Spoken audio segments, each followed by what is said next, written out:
Abra sua Bíblia no livro de Juízes, capítulo 16, verso 22. Juízes 16, 22.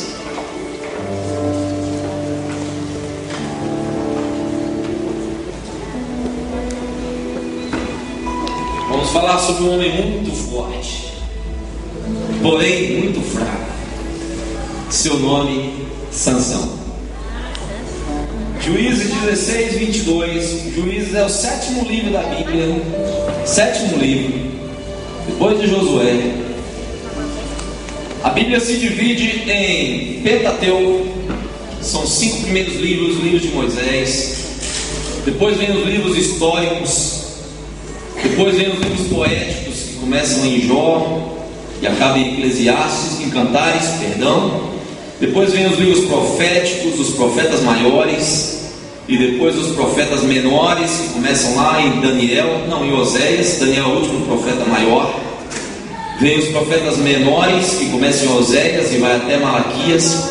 Profetas menores não é porque eram pequenininhos, não, é porque eles tiveram um período profético muito curto. Depois vem os 400 anos de silêncio, que é essa página branca na sua Bíblia, entre Malaquias e Mateus. 400 anos em que Deus se calou para a humanidade. E depois começa o Novo Testamento, a partir de Mateus. Evangelhos sinóticos, Mateus, Marcos, Lucas. João, Evangelho também. O livro de Atos. E aí começam as cartas paulinas. Romanos, Coríntios, Gálatas, Efésios, Filipenses, Colossenses, Tessalonicenses, Timóteo, Tito e Filemão. Aí vem as cartas gerais, que não se sabe quem escreveu Hebreus. O livro de Hebreus não se sabe quem escreveu, embora eu saiba, eu tenho certeza que tenha sido uma mulher, né, irmão? Porque o livro de Hebreus diz assim: escrevi resumidamente 13 capítulos, só pode ter sido mulher. E aí vem as demais cartas: Hebreus, Tiago, Pedro, João, Judas, irmão de Jesus, irmão sanguíneo de Jesus, Tiago, irmão sanguíneo de Jesus, e o livro da Revelação, o Apocalipse, que no grego Apocalipse significa rasgar o véu, literalmente revelar, mostrar o que está do outro lado. Você abriu a sua Bíblia aí no livro de Juízes, o sétimo livro. Mas você quer aprender mais da Bíblia, esteja conosco aqui amanhã de manhã. Não perca a oportunidade de estar conosco aqui amanhã cedo, para você ficar fera na Bíblia. Amém. E aí quando você pegar uma testemunha de Jeová na rua, você não vai passar vergonha. E quando você pegar um mórmon na rua, um kardecista, aí ele vai sair com o rabinho entre as pernas, porque você é bom de Bíblia. Amém, queridos? Amém. O apóstolo Paulo disse assim: todo aquele que inquirir a nossa fé não pode ficar sem resposta. Então você tem que buscar conhecimento da palavra. Juízes 16, 22. Quem achou, diga amém. Amém. E o cabelo da sua cabeça, logo após ser rapado, começou a crescer de novo. Amém. Amém. Queridos, 4 capítulos da Bíblia falam sobre Sansão. Capítulo 13, 14, 15, 16 Juízes narram a história de Sansão. Sansão foi um juiz. Ele julgou Israel durante 20 anos. E aparentemente ele foi um excelente juiz, porque não há nada na Bíblia que desapone sua conduta quanto a ser juiz. O juiz fazia julgamentos, as pessoas traziam causas para ele, e ele resolvia aquelas demandas, aquelas pendências entre o povo de Israel. Durante 20 anos, Deus usou Sansão sendo juiz em Israel. O nome Sansão significa pequeno sol. Eu estava meditando nisso hoje. Significa brilhante, significa aquele que nasceu para brilhar, significa aquele que é radiante. Eu estava meditando nisso hoje, lembrando, Sansão significa pequeno sol. Em Malaquias 4:2 diz que Jesus é o sol da justiça. Jesus é o grande sol, diga aleluia. Aleluia. E Sansão é o pequeno sol, ele é o imitador de Cristo. E se você pegar a palavra cristão, você vai ver que cristão significa pequeno Cristo. Quem aqui é cristão?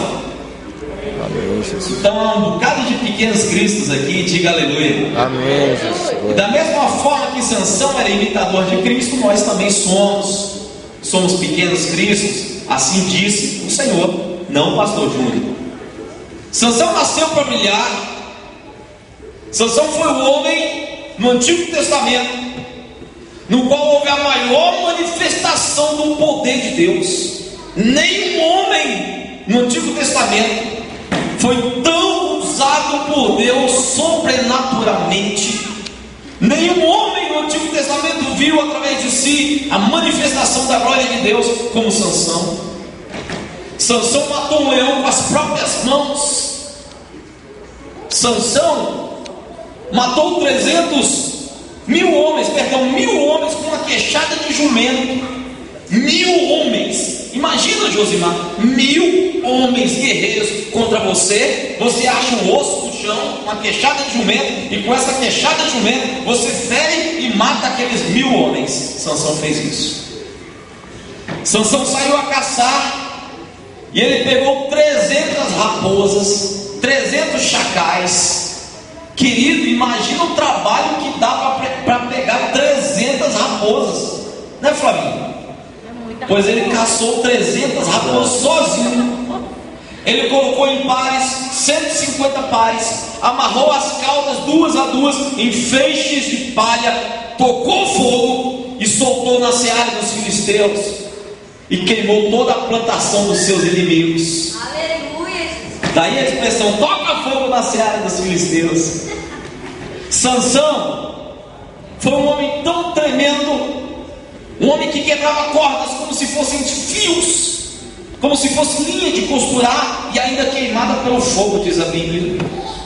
Sansão, um homem que experimentou a glória de Deus de todas as maneiras. Olha só isso aqui. Sansão, ele estava dormindo com uma prostituta, diz a Bíblia, e seus inimigos o cercaram.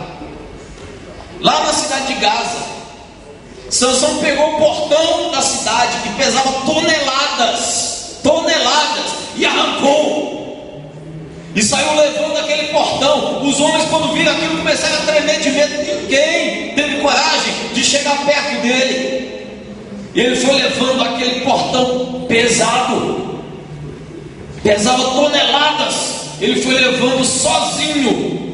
E a Bíblia diz que ele levou da cidade de Gaza até o Monte Hebron. Sabe qual a distância? Eu pesquiso tudo isso, eu não deixo passar nada. Sabe qual a distância? Arrisca aí. A distância que ele levou aquelas toneladas nas costas, sozinho. Arrisca. Ah, pastor, daqui na Ceilândia Centro? Mais um pouquinho. Aonde, pastor? Arrisca aí. No estado. Daqui em Taguatinga, mais. Mais. Ele levou 60 quilômetros daqui em São Sebastião. Ele levou os portões de Gaza. Sansão foi o homem no qual houve a maior manifestação da glória de Deus no Antigo Testamento. Mas Sansão tinha um caráter muito falho. Queridos, escutem isso aqui. Quando Sansão foi nascer, o anjo apareceu para o pai de Sansão, Manoá, e disse: o pai para a mãe, teu filho será nazireu a vida toda. O voto do nazireu, ele poderia ser a vida inteira, ou poderia ser por um determinado período de tempo. Se você estudar em Números capítulo 6 em casa, estude Número 6, você vai ver que o nazireu tinha 3 votos. O nazireu não podia beber bebida alcoólica, porque o nazireu, a bebida alcoólica simboliza a alegria no Antigo Testamento, e o nazireu tinha que ter sua alegria toda em Deus, não na bebida. O nazireu não podia cortar o cabelo, porque na época era sinal de humildade. Não cortar o cabelo. Sansão nunca tinha cortado o cabelo, era sinal de humildade. E nazireu não podia tocar nada imundo, nada podre, nada morto, nem mesmo o cadáver do pai ou da mãe. Nazireu não tocava em nada morto. Os judeus tinham uma regra sanitária rígida demais. Se você estivesse comendo num prato de barro e cair, e o prato de barro tocasse alguma coisa morta, você tinha que quebrar o prato de barro. E se fosse de ferro, você teria que lavá-lo em águas correntes. Deus sempre foi muito higiênico. E aí eu pergunto para você, você também é muito higiênico? Dá uma olhada pro teu irmão aí e pergunta para ele se ele é higiênico. Porque Deus sempre foi muito higiênico. Deus gosta de higiene, viu, queridos? A Bíblia diz, só para você ter uma ideia, 1.500.000 famílias acampadas no deserto, mas as suas necessidades fisiológicas tinham que ser feitas lá fora do acampamento, está na Bíblia, porque Deus andava no meio deles. E Deus dizia: eu não quero pisar em necessidades fisiológicas de vocês. Está na Bíblia. Deus andava no meio deles, e as necessidades fisiológicas deles tinham que ser feitas longe do acampamento. Quantos estão entendendo? Digam aleluia. Aleluia. Sansão, ele era nazireu, não podia tocar nada morto, não podia cortar o cabelo, não podia beber bebida forte, não podia beber a bebida alcoólica, pois ele quebrou todos os seus votos. Sansão se casou com uma mulher estrangeira. Nazireu não podia fazer isso. Ele se casou com uma inimiga, com a filisteia. Sansão se deitava com prostitutas para realizar e satisfazer seus prazeres carnais imediatos. Todo aquele que quer realizar prazeres imediatos peca. E nós temos que tomar cuidado, porque nossa natureza é imediatista. Nós queremos tudo hoje, nós queremos tudo agora. Quando Satanás disse para Jesus: Jesus, transforma a pedra em pão, ele estava tentando essa natureza imediatista do ser humano, porque Jesus era 100% homem quando estava na terra e 100% Deus. Jesus disse: nem só de pão viverá o homem, mas de toda palavra que sair da boca de Deus. Tome cuidado com o imediatismo. Fala isso para o teu irmão: cuidado com o imediatismo. Queridos, Sansão, ele mata o leão.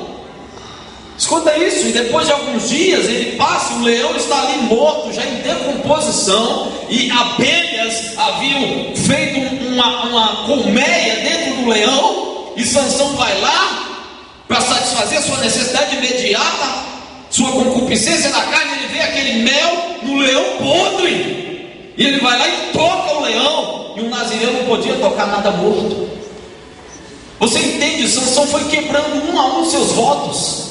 Sansão foi quebrando a sua consagração. Agora escuta uma coisa muito séria que eu vou te dizer: o diabo não te derruba de uma vez só, ele derruba aos poucos. Um abismo chama outro abismo. O diabo vai descalçando Sansão. Sansão vai sendo manipulado, vai perdendo a visão espiritual, vai se tornando um homem sem consagração. Agora ele já toca nas coisas mortas, agora ele já toca em coisas podres, agora ele já se deita com prostitutas. E mais, a Bíblia não afirma, mas há uma grande probabilidade de que Sansão estava embriagado quando Dalila mandou cortar o cabelo dele. Porque, queridos, quem é o homem que vai estar deitado aqui no colo de uma mulher, aí ela sai, chama outro homem, o outro homem vem com uma faca, pega as tranças dele, 7 tranças enormes, corta uma por uma, e o camarada não acorda? A probabilidade é muito grande de que ele estivesse embriagado. Queridos, Sansão foi sendo destituído, foi sendo roubado, foi perdendo. E agora eu quero falar contigo que está aqui essa noite. Será que o diabo não tem te roubado nesses dias? Você orava, não ora mais. Você estudava a Bíblia, não estuda mais. Você não falava mal dos outros, agora você se pega falando mal de todo mundo. Fala mal do pastor, fala mal do irmão, fala mal da irmã, fala mal do seu pai, da sua mãe, do seu primo.